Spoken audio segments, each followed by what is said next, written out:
देख रहे हैं आप, आपके साथ मैं हूं चारुल शर्मा। सीधा रुख करते हैं उत्तराखंड की खबरों का। कल 2 दिवसीय बीजेपी कार्य समिति की बैठक शुरू हुई। सीएम पुष्कर सिंह धामी और प्रदेश अध्यक्ष मदन कौशिक ने दीप जलाकर बैठक की शुरुआत की। प्रदेश पदाधिकारियों की बैठक का फोकस संगठन की मजबूती और आगामी चुनाव रहा। मिशन 2024 सहित प्रदेश के विकास के मुद्दे पर भी चर्चा का केंद्र रहा। चर्चा हुई कि राज्य के 11,000 बूथ में 1,600 ऐसे बूथ हैं जिनमें पार्टी हमेशा किसी न किसी चुनाव में पीछे रहती है। इसमें यह भी तय हुआ है कि सांसद 100 बूथ और विधायक 25-25 बूथ की जिम्मेदारी लेंगे।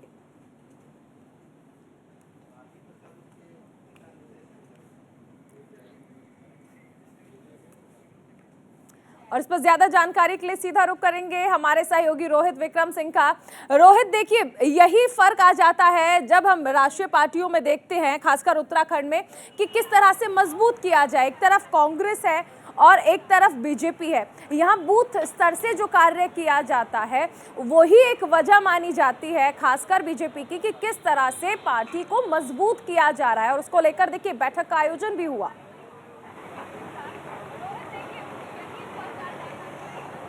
बिल्कुल चारुल, और 2022 के विधानसभा चुनाव से पहले भारतीय जनता पार्टी का एक महाअभियान चला था कि मेरा बूथ सबसे मजबूत। हर बूथ को मजबूत करने के लिए भारतीय जनता पार्टी के पदाधिकारियों को जिम्मेदारी दी गई थी। और भारतीय जनता पार्टी के जो जीत का मूल मंत्र यही है कि जब बूथ मजबूत होगा तो ही चुनाव जीता जा सकता है। और इसी के तहत लगातार जो है बूथ को मजबूत करने की कवायद की जा रही है। सांसदों को 100 बूथों की जिम्मेदारी दी गई है और इसके साथ ही जो विधायक हैं, प्रत्येक विधायक को 25 बूथ को मजबूत करने की जिम्मेदारी दी गई है। हालांकि 2024 का लोकसभा चुनाव है, हालांकि, और इसके साथ ही अगर 2022 के विधानसभा चुनाव के नतीजों की अगर बात करें तो 47 सीटों पर भारतीय जनता पार्टी चुनाव जीत कर आई है। उसके साथ ही 23 ऐसी सीटें रही हैं जिसमें मुख्यमंत्री पुष्कर सिंह धामी की विधानसभा सीट खटीमा भी रही है, जहां पर बीजेपी चुनाव नहीं जीत पाई।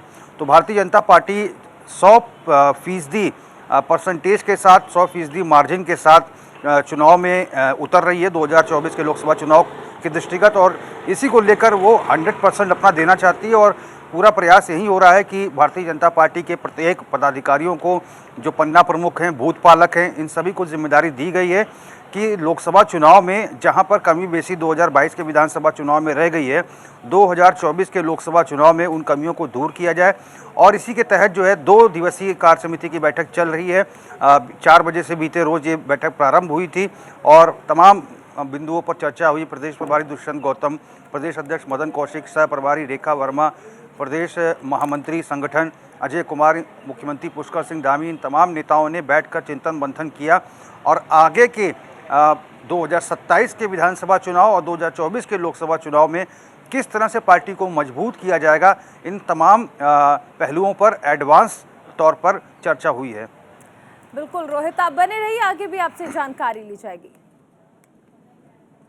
उधर उत्तरकाशी के यमुनोत्री में हुई बस दुर्घटना के मामले में उत्तराखंड सरकार और प्रशासन ने तेजी से कार्रवाई की थी। अब इसके मध्य प्रदेश तक चर्चा हो रही है। सीएम धामी ने घटना के बाद से पूरी कमान संभाल ली थी। उन्होंने कंट्रोल रूम से ऑफिसर्स और राहत कार्य पर नजर बनाए रखी। इसके बाद घटनास्थल पर भी पहुंचे। वहीं मृतकों को उनके परिजनों को सौंपने में भी सरकार ने संवेदनशीलता से काम किया। सीएम पुष्कर सिंह धामी ने सभी विभाग और मध्य प्रदेश के मुख्यमंत्री शिवराज सिंह चौहान के सहयोग की प्रशंसा की।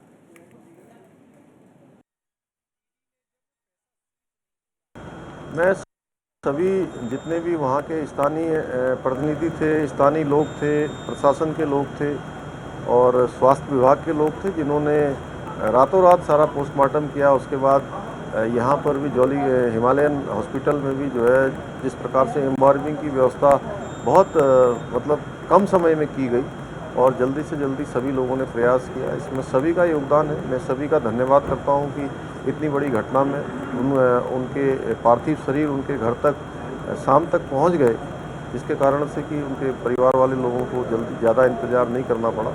इसमें सभी ने काम किया है। और साथ में मैं प्रधानमंत्री जी का धन्यवाद करना चाहता हूँ कि उन्होंने भी लगातार इस घटना पर हर संभव जो भी सहायता थी उन्होंने वहाँ से करी और गृह मंत्री जी ने NDRF की टीम को भी सक्रिय किया। सीधा रुख करेंगे हमारे सहयोगी रोहित विक्रम सिंह का। रोहित, एक कहावत है कि बड़ा आदमी होना अच्छी बात है, लेकिन अच्छा आदमी होना बड़ी बात है। और इस पूरे मामले में, इस बस दुर्घटना में जिस तरह हमने सरकार की संवेदनशीलता देखी है, उसकी तारीफ हर जगह की जा रही है। यूं तो ये सड़क हादसा था, कई जाने गई जो कि दुखद थी, लेकिन मुख्यमंत्री ने जिस तरह से बढ़ चढ़कर एक एक चीज पर गौर किया, एक एक चीज को देखा, इस बात की प्रशंसा हर ओर हो रही है।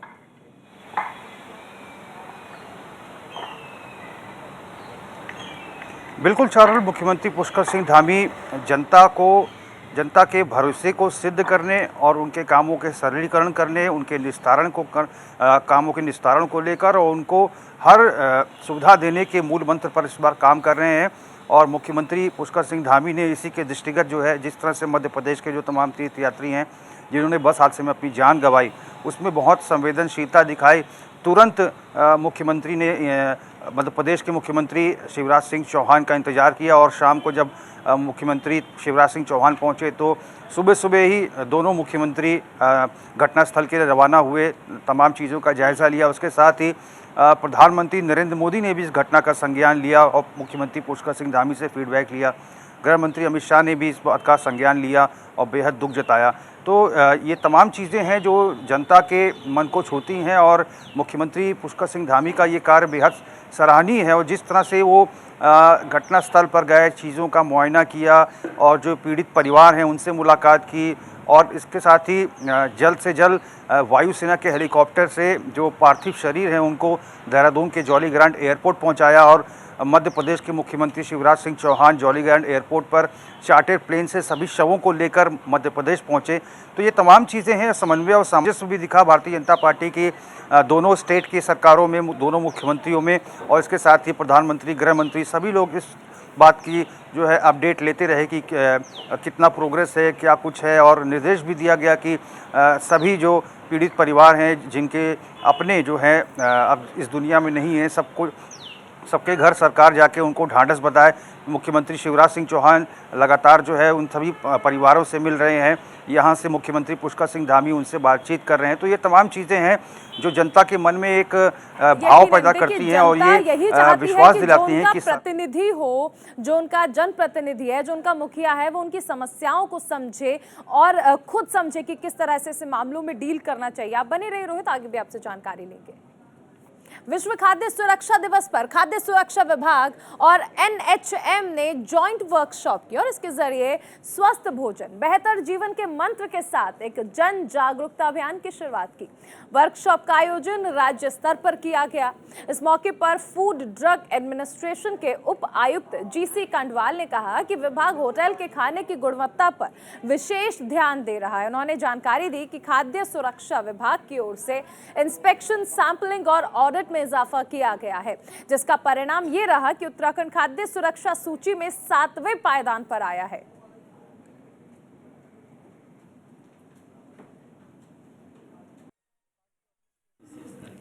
देखिए, आज विश्व खाद्य सुरक्षा दिवस पूरा इंटरनेशनल लेवल पर मनाया जा रहा है। उसी क्रम में राज्य स्तर पर ये एडवोकेसी वर्कशॉप ऑर्गेनाइज की गई एनएचएम के माध्यम से, और ये एक जॉइंट एफर्ट है एनएचएम का, खाद्य सुरक्षा विभाग का, और इसके अलावा जितने भी हमारे जो अलग अलग डिपार्टमेंट से स्टेक होल्डर्स हैं वो इस वर्कशॉप में आए हैं, जिसमें एनएसएस, एनसीसी के हो गए, इसके अलावा एजुकेशन डिपार्टमेंट और हमारे जो है खाद्य कारोबार करता वो उसमें पार्टिसिपेट कर रहे हैं। तो इसका जो उद्देश्य है लोगों को अवेयर करना खाद्य सुरक्षा के बारे में, और जैसे इस बार का जो टैग लाइन है कि सुरक्षित भोजन बेहतर जीवन, कि हम अगर आप बेहतर जीवन चाहते हैं तो हमें सेफ फूड कंज्यूम करना चाहिए। तो ये पूरी कार्यशाला आयोजित की जा रही है। ये इस तरह की कार्यशाला राज्य स्तर पर हो रही है और फिर ये जो है जनपदों में भी की जाएगी। वेलनेस कॉन्सेप्ट है, भारत सरकार ने ईट राइट इंडिया कैंपेन शुरू किया है।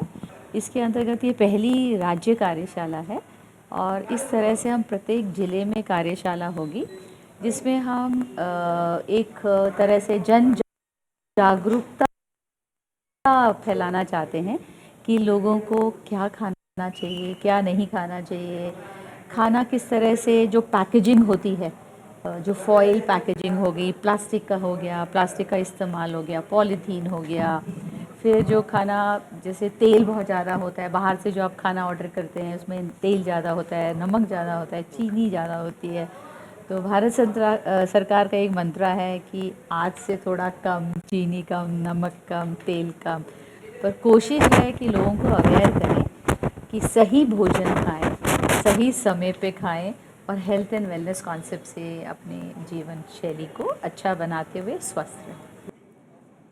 मॉनसून सीजन से पहले शहरी विकास मंत्री प्रेमचंद अग्रवाल ने निकाय के नगर आयुक्त के साथ वर्चुअल तौर पर बैठक की और इस बैठक में संबंधित अधिकारियों को मंत्री ने निर्देश दिए हैं कि आने वाले मॉनसून से पहले पूरी तैयारियां कर ली जाएं।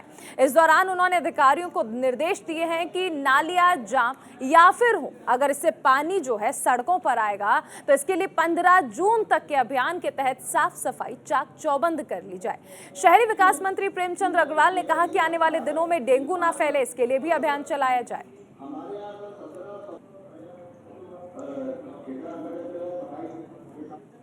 जो डेंगू है उसकी भी संभावना रहती है बरसात के दिनों में विशेषकर, तो कहा गया कि जितने भी हमारे यहाँ निकाय से संबंधित यहाँ अधिकारीगण आए उनसे स्पष्ट तौर पे कहा है कि वहाँ पे सफाई, जो साफ पानी उसी में लार्वा पनपता है, यानी मच्छर पनपता है, उसका लार्वा ना पनपे उसके लिए जन जागरूकता अभियान चलाएं। उसके लिए जो हमारे यहाँ फॉगिंग, छिड़काव ये सब है उसको लगातार आप करते रहें। उत्तराखंड के 5 सांसद आदर्श ग्राम बनाने के लिए अभी तक गांव की खोज नहीं कर पाए हैं। सांसद आदर्श ग्राम योजना के तहत हर सांसद को 2024 तक कम से कम 8 गांव को आदर्श बनाने की जिम्मेदारी दी गई है। योजना के तहत पौड़ी गढ़वाल सांसद तीरथ सिंह रावत, नैनीताल ऊधम सिंह नगर के सांसद अजय भट्ट, अल्मोड़ा के सांसद अजय टमटा को छोड़कर बाकी सभी सांसद अभी तक गांव का चयन नहीं कर पाए हैं। केवल गढ़वाल सांसद तीरथ सिंह रावत ही हैं जिन्होंने 2019 से लेकर 2024 तक कुल 5 गांव को आदर्श बनाने की जिम्मेदारी ली है। तीरथ सिंह रावत ने कहा कि जिन गांव को गोद लिया गया है उनमें काम जारी है और समय समय पर समीक्षा बैठक हो रही है। जो अपने आदर्श गांव हम लोगों ने लिए हैं उन पे काम चल रहा है और हर विभाग अपनी योजनाएं उन गांव में लेके जा रहा है और उसका हमने अभी भी मैंने सब जगह उनकी मीटिंगें ली हैं और उसकी समीक्षा भी की है, तो निरंतरता उसमें काम के विकास की। उधर कैबिनेट मंत्री चंदन रामदास की अध्यक्षता में विभागीय समीक्षा बैठक हुई। बैठक में परिवहन मंत्री ने राजस्व, सड़क सुरक्षा, डिजिटलाइजेशन और निर्माण कार्यों की समीक्षा की। इस दौरान उन्होंने कहा कि करों की वसूली हमारा उद्देश्य नहीं है, बल्कि परिवहन विभाग की सेवाएं लोगों को पारदर्शी तरीके से देने पर जोर होना चाहिए। मंत्री ने चेक पोस्ट पर नेटवर्क कनेक्टिविटी पर भी जोर दिया और उसके साथ ही उन्होंने अधिकारियों को परिवहन निगम की संपत्तियों और जमीन पर अतिक्रमण से बचाने के निर्देश दिए। परिवहन विभाग ने मुझे जो अपनी समीक्षा बैठक में अवगत कराया कि हमारे परिवहन की जो आय है वो पिछले वर्षों से बढ़ी हुई है। मैंने ये निर्देश दिए हैं कि आय बढ़ना सुखद विषय है, परंतु जिनसे हम टैक्सेज ले रहे हैं, जिनसे हम कई प्रकार के जो हम चाहे गाड़ी का हम किसी प्रकार का रजिस्ट्रेशन का पैसा लेते हैं, सेस का पैसा लेते हैं, उपकर लेते हैं, कई प्रकार के हम टैक्सेस लेते हैं, उन्हीं पैसेंजर्स को, उन्हीं गाड़ी वाहन स्वामियों को भी हमको सुविधा प्रदान करनी पड़ेगी। बहुत से कार्यक्रम हमने अपने कराधान के लिए भी किए हैं, उसको भी ठीक व्यवस्थित करने का आज मैंने निर्देश दिया। और इस पर ज्यादा जानकारी के लिए हमारे साथ हमारे सहयोगी जुड़ रहे हैं रोहित, परिवहन विभाग, क्योंकि अक्सर लोगों को शिकायतें रहती हैं कि दरअसल पुलिस जानबूझकर चालान काटती है या फिर उन्हें इस तरह की चीज़ों में डालती है, लेकिन ये साफ कर दिया है परिवहन विभाग की ओर से कि दरअसल चालान काटना या फिर इस तरह से बढ़ाना कोई इशू नहीं है। मेन चीज़ ये है कि वो ये चाहते हैं कि जो भी चीज़ें हो रही हैं वो बेहतर हो सकें और आम जनता के हित में हो सकें।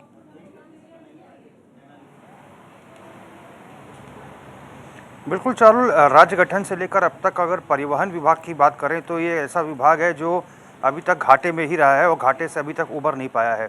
और स्थितियाँ ये भी हैं कि उत्तर प्रदेश में जो परिवहन निगम की जो बसें उत्तराखंड की जाती हैं वहाँ से तो कर वसूली होती है, लेकिन उत्तर प्रदेश की जो बसें उत्तराखंड आती हैं तो उत्तराखंड परिवहन विभाग वहाँ से कर लेने में अब तक हीरा हवाली दिखाता रहा है। बहुत सारा बहुत बड़ी मात्रा में एक ऐसी अमाउंट है जो कर वसूली की जानी है उत्तर प्रदेश के।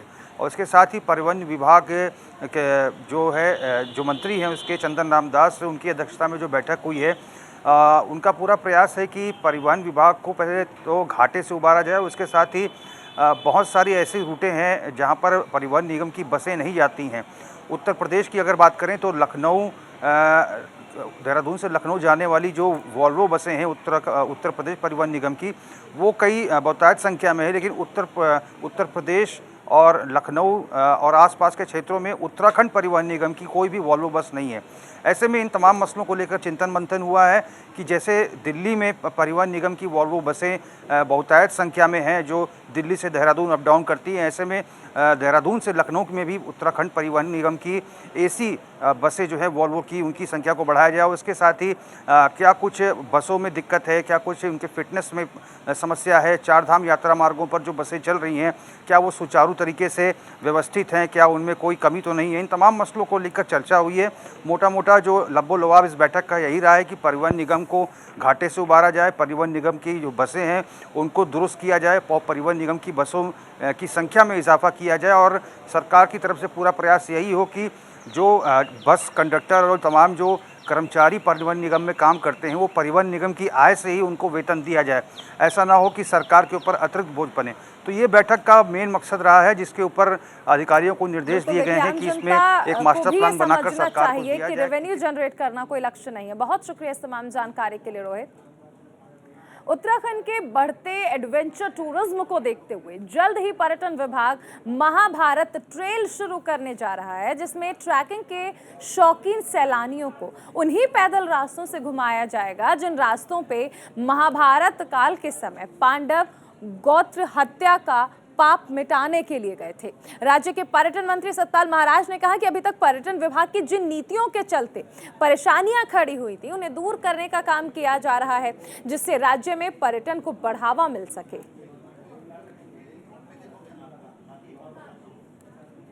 इंडियन माउंटेन फाउंडेशन के नेतृत्व में आज 12 युवक युवतियां का जो दल है 20 दिन के लिए नीलकंठ पर्वतारोहण अभियान के लिए रवाना हो रहा है। मैं दल के सभी सदस्यों को इसके लिए बहुत बहुत बधाई देता हूँ, शुभकामनाएं देता हूँ। इंडियन माउंटेन फाउंडेशन के नेतृत्व में आयोजित होने वाले इस पर्वतारोहण अभियान में जो युवा हैं उनको सीधा लाभ मिलेगा। प्रतिभागी युवक युवतियों उत्तरकाशी से 75 किलोमीटर की दूरी पर वाहन के माध्यम से जाएंगे। इसके पश्चात जो हमारे माउंटेन क्लाइंबर्स हैं यह दल 3 दिन में ट्रैक करते हुए नीलकंठ पर्वत के बेस कैंप में पहुंचेगा और 10 दिन में नीलकंठ पर्वत की चढ़ाई करेगा। और आज ये हमारे लिए बड़ा गौरव का क्षण है कि हम यहाँ पर से इंडियन माउंटेन फाउंडेशन के नेतृत्व में आज हमारा दल जो है नीलकंठ को क्लाइंब करने जा रहा है। विश्व हिंदू परिषद के केंद्रीय मार्गदर्शक मंडल की बैठक 11 और 12 जून को निष्काम सेवा ट्रस्ट भूपतवाला में होगी। इसमें देश के 300 से ज्यादा संत और महात्मा शामिल होंगे। ज्ञानवापी, कुतुब मीनार और ताजमहल पर उठे विवाद के बीच होने वाली बैठक को महत्वपूर्ण माना जा रहा है। बैठक में मुद्दे और देश में चल रहे हालातों को लेकर संतों से फीडबैक लिया जा सकता है। बैठक में इन सभी विषय पर विचार मंथन होगा और इसके अलावा हनुमान जन्मोत्सव पर निकाली गई शोभा यात्राओं पर, देश के कई हिस्सों में हुई पत्थरबाजी और सांप्रदायिक घटनाओं पर संतों से चर्चा की जाएगी।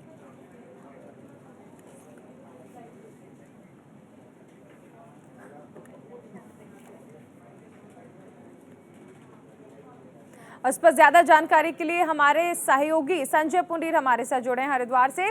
संजय, देखिए बहुत सारे मुद्दे ऐसे हैं जिसको लेकर साधु संत जो हैं वो चिंता कर रहे हैं और इसी क्रम में विश्व हिंदू परिषद भी एक सम्मेलन करने जा रहा है जिसमें साधु संतों से फीडबैक लिया जाएगा। देखिए चारुल, 11 और 12 जून को विश्व हिंदू परिषद द्वारा केंद्रीय मार्गदर्शन की एक बैठक की जाएगी। हालांकि यह बैठक हरिद्वार में निष्काम धाम ट्रस्ट भूपतवाला में होनी है, जिसको लेकर तमाम तैयारियां पूरी कर ली गई है।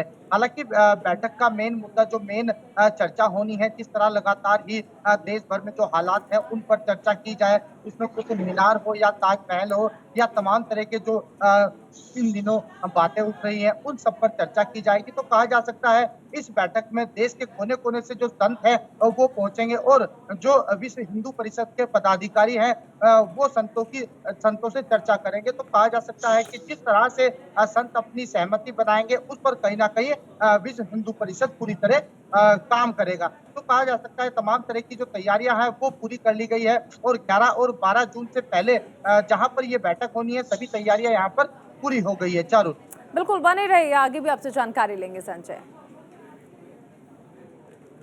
उधर हरिद्वार शिव मूर्ति से घोड़ा अस्पताल जाने वाला रास्ता इतना खराब है कि कभी भी कोई बड़ा हादसा हो सकता है। यहाँ आए दिन सड़क धंसती रहती है। परेशान स्थानीय लोगों ने मुख्यमंत्री हेल्पलाइन नंबर पर शिकायत दर्ज कराई, लेकिन शिकायत दर्ज कराने के बाद विभाग ने बस लीपापोती करके सड़क को छोड़ दिया और सड़क धंसने के कारण की जांच तक नहीं की गई। नतीजा ये रहा कि सड़क फिर से धंसने लगी। इन सब के बाद तो यही कहा जा सकता है कि संबंधित विभाग किसी बड़े हादसे का इंतजार कर रहा है। सर ये देखिए सड़क जो है ये हाल ही में जो बनाई गई थी, नई सड़क थी पूरी की पूरी, आप देख सकते हैं। और इसमें जो सड़क बनाने के बाद जो है इसमें गड्ढा हो गया, जो सड़क बैठ गई। गाड़ी बैठी कैसे, अंदर खोख ली थी क्या थी और क्या लीकेज है इस चीज़ का हम लोगों को कुछ भी मालूम नहीं है। एक गाड़ी से पहले स्कूटी गिरी, उसके बाद आज एक गाड़ी भी गिर गई। विभाग के द्वारा कार्रवाई करी गई, इसको लिपापोती करी गई, करने के बाद पूरा टिकपीट कर दिया और आज सवेरे फिर इसके अंदर एक गाड़ी जो है धस गई। अब आप ये देखिए कि इस तरीके से इसकी लिपापोती करी गई, क्या लीकेज है क्या नहीं है, किसी विभाग ने कोई सुध लेने की अभी तक जहमत नहीं समझी। मैं इसकी शिकायत जो रोड बैठी है इसकी शिकायत मैं 28 तारीख को सीएम पोर्टल पे कर चुका हूँ, जिसके बाद वो विभाग वाले आए और उन्होंने इसको ठीक करा, क्या किया पता नहीं। और दीपापोती करने के बाद आज सुबह देखा तो आज दोबारा एक गाड़ी उसके अंदर फंसी हुई थी। जब हम आए तो आज दोबारा मैंने सीएम पोर्टल पे दोबारा उनको शिकायत दर्ज करी है कि इसको ठीक करवाएं और जो भी अंदर सीवर में लीकेज है क्या है जो भी है इसको ठीक करा के रोड को प्रॉपर कराएं, नहीं तो ऐसा बड़ा हादसा हर रोज होता रहेगा। हरिद्वार में गर्मी से बचने के लिए लोग मौत की छलांग लगा रहे हैं। पुलिस ने बहादुराबाद नहर में नहाने से लोगों को रोका। गर्मी के मौसम में खासतौर से युवा नहर का रुख करते हैं। कई युवा पुल से नहर में छलांग लगाते हैं, जो और ज्यादा खतरनाक है और यही वजह है कि आए दिन कोई ना कोई अपनी जान गंवा देता है। बहादुराबाद पुलिस ने ऐसे युवकों से अपील की है कि गंगा घाट पर ही नहाने जाएं। नहर में नहाना सुरक्षित नहीं है। और इस पर ज्यादा जानकारी के लिए सीधा रुख करेंगे अपने सहयोगी संजय पुंडीर का। संजय, गर्मी से राहत अपनी जगह है और जान बचाना अपनी जगह है, लोग इसमें फर्क क्यों नहीं समझ पाते हैं? देखिए तरुण, लगातार ही उत्तराखंड में जो गर्मी है वो लगातार जारी है। ऐसे में धर्म नगरी में कई सालों का जो रिकॉर्ड है वो टूट गया है, लेकिन बावजूद गर्मी से बचने के लिए जो लोग हैं, स्थानीय युवा हैं, वो कहीं ना कहीं मौत की छलांग लगा रहे हैं। इसको देखते हुए लगातार प्रशासन लोगों से अपील कर रहा है कि आप कहीं घाट पर नहाएं, यहाँ पर इस तरह की मौत की छलांग ना लगाए। इसी को देखते हुए हरिद्वार की बहादुराबाद पुलिस ने यहाँ पर पहुंची और लोगों से पहले अपील की है और लोगों को कहा भी अगर आप यहाँ पर छलांग लगाते हैं तो आपके खिलाफ कड़ी कार्रवाई की जाएगी। हालांकि पुलिस को लेकर भागे भी हैं और तमाम इसी तरह की हम घाटों पर देखते हैं, तस्वीर देखते हैं तो कहा जा सकता है कि लोगों से हम अपील भी करते हैं कि लोगों को बचने की जरूरत है, क्योंकि गर्मी अपनी जगह है और इस तरह की घटना किसी बड़े घटना को अंजाम दे सकती है। चलिए, बहुत शुक्रिया इस तमाम जानकारी के लिए संजय।